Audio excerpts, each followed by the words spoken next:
ASU baseball hosted the final game of its first three-game series on Sunday against Santa Clara. In an offensive showdown, the Sun Devils fell 14-13 to the Broncos in a back-and-forth affair. I told the guys, is like, look, yeah, we today stings a little bit, but you look at the positives of it. We bounced back, several times to tie or take the lead against these guys. The Broncos returned an experienced offense from last season in addition to the pitching struggles that carried over for ASU. The negative, obviously, we gave up a lot of runs, and we got to be able to fix that, because that's whether or not we're doing that to ourselves or they're just a very experienced team, that doesn't give away at bats. So I think it's some combination of both, that those guys, put together very good at bats and don't give in, which is impressive on their part, but we're going to have to figure out ways to be better on the mound. That's a good hitting team over there.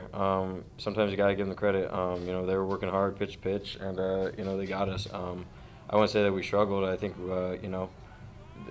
we made some mistakes, and they just took advantage of it every time. So, sometimes that's just how it goes. And but I like that.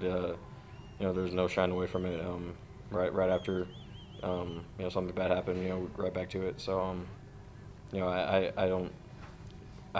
definitely take more positive than negatives from this weekend. Despite some of the pitching struggles for Arizona State this weekend, it was the bats of the Sun Devils that got hot all weekend long, and they stayed hot even up until today in the 14-13 loss to Santa Clara.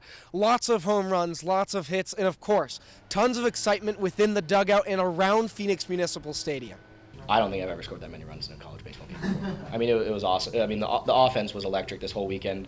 I mean, granted, Mooney's a little bit of a launch pad, and so both teams get to benefit from that. But even on the defensive and pitching side, I was really excited to see guys bounce back and attack and keep going back over the dish over and over again, and just keeping it tight enough to where the offense could hopefully take the lead. And I mean, I don't know how many back and forths we had this whole weekend, especially yesterday.